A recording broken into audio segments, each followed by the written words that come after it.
Salut les grosses cuisses, vous savez que début août, on est parti faire une semaine de course avec le Vélo Club de Vaux-en-Velin dans le Cantal. Alors, on vous prépare un reportage en inside dans cette semaine. Franchement, ça va être une vidéo top où on va vous montrer ce qu'est le cyclisme amateur, comment se préparer une semaine de course. En attendant, on va vous commenter la première course de cette semaine qui était à Riom S-Montagne. C'est l'une des courses où on a fait notre meilleur résultat de la semaine. Notamment, Grégoire a réussi à faire un top 10. Allez, c'est parti. Alors, on se retrouve directement sur la ligne de départ à Riom S-Montagne dans le Cantal et ça va être la première course de cette semaine. Donc ça va être seulement la caméra, donc la caméra de Stroligno, car Grégoire avait oublié sa caméra. Ouais, j'ai oublié l'accroche de la caméra avant le départ, j'étais dégoûté. Pourtant c'est toi qui fais le meilleur résultat aujourd'hui, je crois. C'est moi qui fais le meilleur résultat. Alors parle-nous un peu du parcours, on a vu ces deux premiers virages. Ouais, donc c'était un virage, comment dire, un peu rond qui se fermait pas du tout, donc c'était plat mais on passait quand même très vite. On a fait je crois 43 de moyenne, donc ça se passait pleine balle hein. Ça se passait pleine balle, donc il fallait faire attention quand on était lancé. Ensuite là on va prendre directement à gauche, virage en angle droit et on va arriver dans la descente, la partie technique. Ouais, en fait c'était un parcours assez urbain, vous savez un peu comment sont les critériums, donc dans le Cantal on a eu que des critériums, des circuits urbains, et là après cette épingle, il fallait même qu'on saute, là regardez ce terre-plein central, et qu'on saute le rond-point avant d'entamer la descente, et en bas de cette descente, qu'est-ce qu'il y avait? Il y avait une sacrée épingle à droite, donc là il fallait faire confiance sur le mec devant, et il fallait pas trop se pencher, mais en même temps il fallait le prendre assez vite pour pas se taper la relance derrière, parce que là derrière, je peux vous dire que ça relançait assez fort, donc là on est dans le tour fictif, ça relance pas encore, mais sur la course c'est là que ça fait très mal. Ouais, vu que on arrivait pleine vitesse dans cette longue ligne droite toute plate, en bas de la descente, bah il y avait la relance et ça étirait, on était en file indienne. Je pense qu'on était 1 à 1, mais généralement ça se retassait avant l'autre partie du coup du circuit. Qu'est-ce qu'il y avait au bout de cette ligne droite? Alors au bout de cette ligne droite, il y avait la petite montée de ce circuit, mais on peut voir que j'en ai profité pour me replacer. Là c'est Axel Junique qu'on voit devant, donc Axel Junique qui a eu le maillot jaune longtemps et qui a terminé deuxième de la semaine cantalienne. Il va faire un super résultat d'ailleurs aujourd'hui, bah vous allez voir d'ailleurs à la fin. Dans le reportage, voilà, il va faire un super résultat aujourd'hui, donc restez bien jusqu'au bout et surtout il va faire un super résultat sur la semaine entière. Vélo bleu, c'est Clément Freton, donc un autre coéquipier du Vélo Club de Vaux-en-Velin. Donc à savoir qu'on était à cette course, on était 6. Il y avait Elliot qu'on voit là justement à l'image jaune, ouais. Avec le vélo rouge. Donc il y a le casque blanc et le maillot de Vaux-en-Velin à droite. Clément Freton, il y avait Axel Junique, Antoine et moi, donc on était que 5 en fait. Ouais, on était pas 6, on était 5. Et là c'est un parcours, une partie très technique dans le circuit. On passait dans le village, donc ça fait des images magnifiques, hein, on peut vraiment profiter. Mais dans le peloton, c'était là que ça frottait un peu, ça se resserrait. Et surtout, fallait être vraiment placé à ce moment-là. Parce que regardez, on passe là et on va arriver sur un rond-point. Et après ce rond-point, c'est directement la ligne d'arrivée. Donc c'était un peu casse-gueule. Hop, alors que là, je manque de tomber parce que effectivement, il y avait cette petite chicane. Et d'ailleurs, ça va chuter dans le parcours, quoi. Un peu plus loin, en bas de la descente. Et comme je vous l'ai dit, on peut voir que mon cœur est monté à 175 BPM, j'ai pas les watts malheureusement, j'avais cassé ma pédale juste avant, j'ai reçu ma pédale, merci au SAV de Asioma. Et on peut voir que là que ça vise vraiment fort et on est à 54 km/h sur du plat. La course est bien lancée et vous voulez voir qu'il y a déjà un petit trou, mais on s'affole pas, moi je me laisse glisser. Et Grégoire d'ailleurs toi t'étais déjà un peu derrière le peloton. Mais ouais, on n'était pas très bien placé, on avait fait beaucoup de routes, genre conduit 6 heures, Antoine il avait conduit le camion pendant 6 heures, on avait passé la journée sur l'autoroute, on avait bouffé des nuggets à midi sur une aire d'autoroute et du coup bah, on était un peu derrière, on a mis un peu de temps à chauffer, mais on s'affolait pas parce qu'on savait que c'était urbain et que du coup bah, généralement ça étirait à certains endroits, mais vu qu'il y avait des virages très serrés, ça se resserrait automatiquement. Regardez comme ici justement avant la relance qu'on vient de voir, encore une fois vous voyez qu'à chaque fois c'est très resserré. Et voilà, donc surtout avant la bosse où il fallait être un peu placé, car si on arrivait lancé ici, et ben on pouvait rester devant jusqu'à la ligne parce que c'était vraiment très technique, très sinueux. Alors que là regardez, ça serve bien fort parce qu'il y a des voitures qui étaient garées au milieu du parcours. On en voit souvent ça sur les critériums, malheureusement c'est des circuits urbains donc il faut faire gaffe à tous les obstacles urbains. Et d'ailleurs dans ce passage là, qu'est-ce qui s'est passé quelques tours après? Quelques tours après, ouais, dans ce passage là, dans cette petite chicane droite-gauche avec des sortes de petites sections de pavés où ça s'étire, il y a malheureusement Elliot qui est tombé, il s'est satellisé et il a chuté, il a dû abandonner la course, mais vous allez voir dans le reportage que vous inquiétez pas pour lui, il a pu repartir et le reste de la semaine s'est très bien passé pour lui. Et là on voit que ça étire énormément. Là je suis à côté d'Elliot et les positions se gagnent, le cœur est monté et c'est un critérium, hein, c'est pas très long, 1h30, 2 heures, je crois, 2 heures de course, et du coup t'es tout le temps à bloc et t'es tout le temps en prise, et donc là vraiment en bas de la descente ça faisait une sacrée relance, mais regardez ça freinait après sur le plat. Donc fallait pas s'affoler en fait. Donc là on se retrouve carrément à la fin de la course parce que toute la course n'a pas été prolifique pour nous. Et là on voit Antoine qui suit un coup, un gars qui attaque tout simplement. Et il le suit parce qu'en fait devant on a Axel Junique, notre leader du coup, qui a été finalement notre leader, qui était devant dans l'échappée, qui allait au bout et qui nous a rapidement repris un tour. Et du coup Antoine il suivait les coups pour le défendre, explique-nous. Bah ouais, l'idée c'est de pas laisser ressortir, ou s'il y a un coup qui ressort, il faut qu'il y ait un maillot de Vaux-en-Velin qui soit représenté. Et donc là je vois qu'on est sorti à deux. Je pense que je peux prendre des roulés parce que si on revient à 2, on reviendra jamais déjà parce qu'ils avaient trop d'avance. Mais si on sort à 2, c'est pas très grave. Mais on peut voir que le cœur est bien monté, on se met à bloc avec ce gars-là. Ouais, surtout que c'est dans la petite côte du parcours qui est pas très longue, qui est pas très dure, doit y avoir 3% au plus pentu. Mais ça fait quand même un peu mal. Puis vu qu'il y a, c'est très resserré derrière, bah, 2 coureurs tout seuls en échappée, vous allez beaucoup plus vite que le peloton. C'est sûr. Et surtout, regardez les paysages, c'est vraiment magnifique. Ça faisait plaisir de se mettre à bloc au coucher de soleil le soir. Ça nous arrive rarement. Cette semaine, du coup, on a eu l'occasion de faire beaucoup de courses le soir. Là, je prends quand même un bon relais pour l'échapper pour voir ce que ça donne. Malheureusement, je vous arrête tout de suite, ça n'ira pas au bout. Mais au moins, on a calmé le peloton et tout ça et on a contrôlé quoi. D'ailleurs, on peut voir que le gars essaye de repartir derrière et du toi, automatiquement, bah, tu recoules parce que forcément, tu viens de faire un gros effort, on t'a contré. Mais on voit bien qu'il y a Clément, un autre coureur du club, qui prend la relève et qui se place devant pour à son tour suivre les attaques. Et c'est comme ça que ça se passe une course par équipe. En fait, il faut toujours qu'il y en ait au moins un de nous dans les 10 premières positions pour pouvoir suivre les coups et ainsi protéger l'échappée.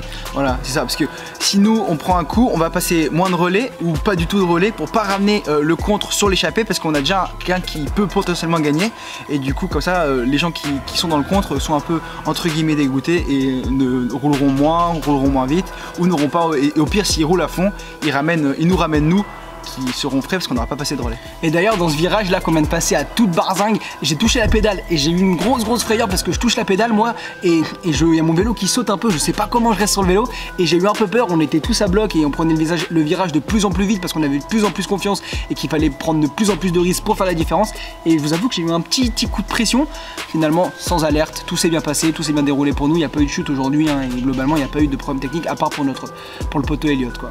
Voilà, et vous voyez là, donc j'ai bien reculé après mon attaque et deux vélos devant moi, vous voyez un dossard avec un maillot rouge et blanc et je crois que ce gars là il va devenir ton pote pour la fin de course, non? Ouais, vous allez voir plus tard mais ce coureur je crois que c'est Tom Tassaro de l'UC Monaco et effectivement c'était l'un des gars qui était plutôt bon et plutôt en forme cette semaine dans le Cantal et donc vous allez voir un peu plus loin dans la course que effectivement on a joué un peu tous les deux en échappé et ça s'est plutôt bien passé pour nous. Mais en tout cas, on se lasse pas de ce paysage quand on passe dans le village avec le coucher de soleil. Vu que c'est des semi-nocturnes, on prend le départ un peu tard le soir. Et du coup, au fur et à mesure de la course, il y a le soleil qui se couche. Et du coup, les paysages, c'est tout le temps changeant. Et même si c'est un critérium que d'1 kilomètre, au final, bah, ça nous fait quand même changer de paysage. Là, on est vraiment en fin de course. Regardez, il reste 11 tours. Et vous pouvez voir que wow, les visages, ils commencent à être un peu cripsés. Et là, on se retrouve directement en bas de la descente avec encore une relance. Cette relance, en fait, c'est ce qui est usant sur un critérium, c'est qu'à chaque virage, il y a une relance et si tu l'as fait 60 tours, tu l'as fait 61 fois et donc ça fait 61 sprints et donc c'est fatigant. Et vous voulez voir que, comme je vous ai expliqué plus dans la course, généralement ça faisait une grosse relance en bas de la descente et après ça freinait. Il y a Tom Tassaro qui attaque justement, le courant de Monaco, qui pendant ce moment de calme, qui arrive à attaquer et au final il n'y avait aucun mec devant Velin pour le suivre.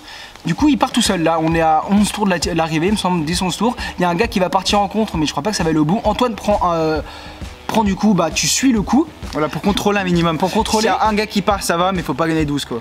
Et donc là, en fait, à ce moment-là de la course, faut qu'on contextualise. Hein. L'échappée a repris un tour au peloton. Du coup, l'échappée est dans le peloton. Donc Axel et les 4 autres gars en échappée, ils sont dans le peloton. Mais il faut quand même faire gaffe à qu'il n'y ait pas d'autres mecs qui ressortent. C'est ça qui est un peu complexe à gérer pendant un critérium.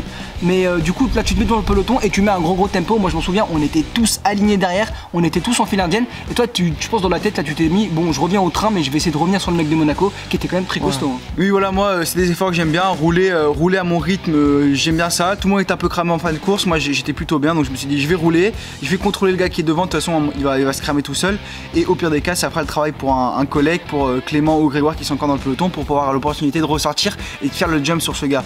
Donc c'est ce que je me dis, regardez, je me mets à 180 battements, donc à peu près au seuil et je roule, je pousse, je tire, je roule comme un bœuf, en bon équipier. Au moins il n'y a personne qui ressort parce que ça roule fort et le gars devant il est comme ça quoi et nous on est bien et surtout Axel qui est derrière et il peut être tranquille dans les roues.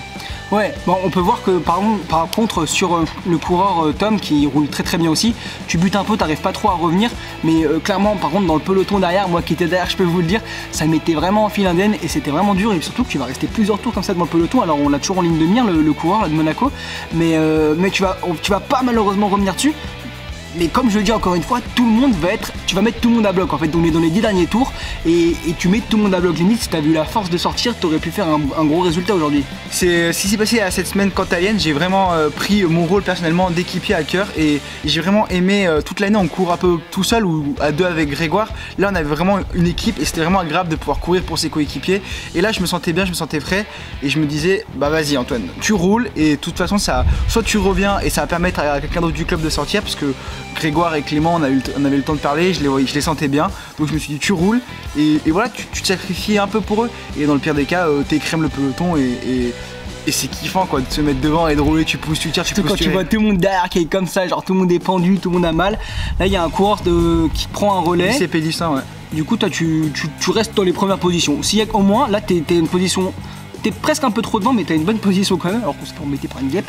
Et à partir du moment là, du coup, si ça va attaquer, tu vas être dans la meilleure position pour pouvoir répondre à l'attaque et sauter directement dans la roue. Et vous voyez que les gars qui passent, ils passent pas franchement, parce que moi je me suis mis quand même pas mal, je suis monté haut au cœur et je peux rester dans les premières positions. Donc c'est à ce moment-là que je crois que t'as choisi de te dire on attaque. Et là on va. Non, là moi je me suis replacé devant. Ah oui voilà. Et du coup, voilà, vu que tu venais de faire un gros effort et que ça commençait à relancer, à attaquer, bah c'était à mon tour tout simplement de sauter dans les roues et d'être dans le compte tout simplement sans passer de relais et voilà. Pour défendre encore une fois l'échappée. Tu t'es dit Anthony il a bien la pédale, vas-y maintenant c'est à mon tour de faire quelque chose. Et là on peut voir que ça accélère et que bah là, du coup je recule un peu parce que je me suis mis bien à bloc, mais on reste quand même bien placé parce qu'on reste dans les 10 premières places du peloton. Ouais, moi je filoche, je suis les roues, je fais pas de gros efforts, honnêtement je me mets pas à bloc, c'est juste des petites relances, mais vu que je suis bien placé, juste je filoche. Et si on me demandera un relais, je dirais bah non les gars, j'ai un collègue devant.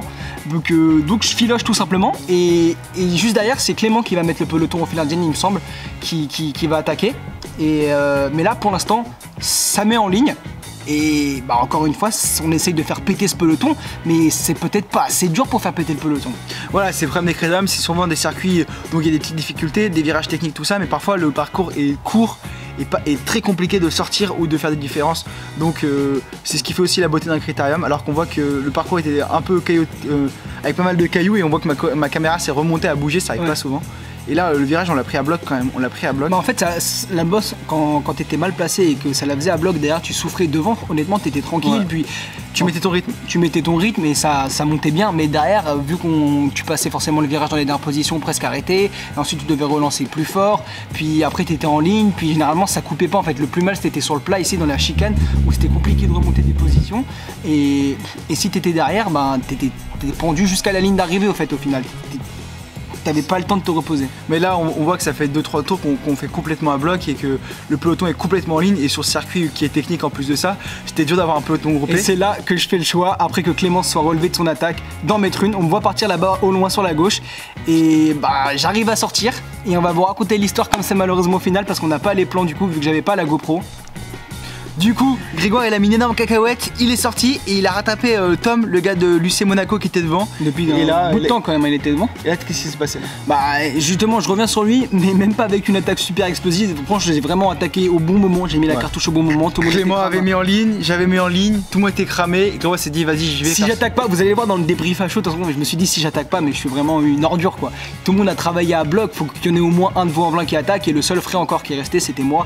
Donc j'en ai mis une. Je reviens rapidement sur Tom qui est devant. On fait 2-3 tours à 2 et après il y a un Marco Tuffo de Grenoble qui nous revient dessus et on finit à 3 même s'il y a un tour où vous revenez à 10 mètres de nous le peloton, mais toi t'as très bien contrôlé derrière. Derrière avec Clément on contrôlait le peloton pour pas que ça ressorte. Nous on avait fait notre tap, on avait Axel qui jouait la victoire mais on avait aussi Grégoire qui jouait donc un top 5 je crois.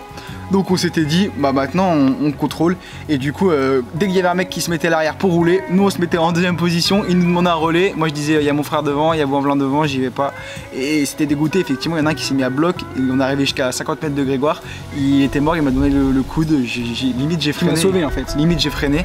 Et bon, à la fin, tu fais quelle belle place. Du coup, je fais 7ème à la fin, premier top 10 en deuxième catégorie, donc très content. Et on vous laisse du coup avec le débrief à chaud. N'oubliez pas de vous abonner, de liker la vidéo comme d'habitude et de partager. Il y a des très gros projets qui arrivent sur la chaîne. C'est pour ça qu'on est un peu moins présent sur YouTube en ce moment. Et grosse dédicace à Axel Junique qui gagne cette première épreuve de la semaine cantalienne et qui va faire une superbe épopée avec le maillot jaune toute la semaine. Et c'était génial de vivre ça en équipe. Donc abonnez-vous et suivez bien pour voir ce magnifique reportage. Allez, sur les grosses cuisses. Costaud de l'arrivée et on était 2 après 3. Et on tient le peloton, je suis trop content, je fais 7 je crois. 7, Axel il gagne. Axel il gagne. Je lance le sprint pour Axel. Et Clément il va faire dans les 15. Et Clément fait dans les 15, première course réussie. Le VCEV l'a pris.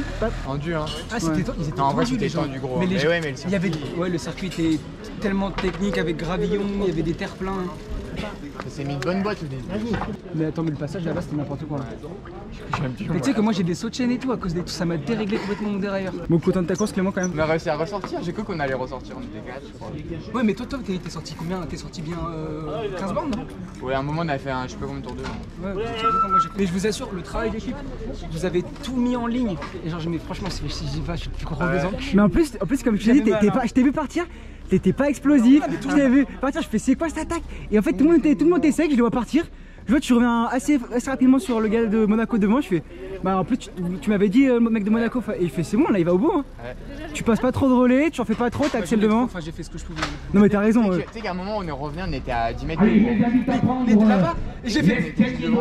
J'ai regardé, je fais c'est mort. On a fait un petit peu de place. On est ici dans la semaine cantanienne